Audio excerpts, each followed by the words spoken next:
welcome back to Top Tip Tuesday. Today I'll be telling you guys about the benefits of asparagus. Let's go on to that. Number 1, asparagus is packed with nutrients. It is a very good source of fiber, folate, vitamins A, C, E and K, as well as chromium, a trace mineral that enhances the ability of insulin to transport glucose from the bloodstream into cells.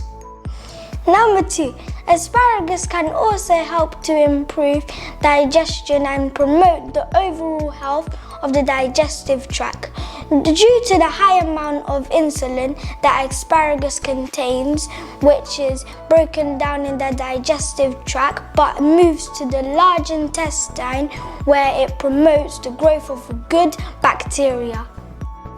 Last but not least, number 3, asparagus is also good for pregnant women. Due to the high amount of folate, also known as B9, is an essential nutrient that helps to form red blood cells and produce DNA for healthy growth and development.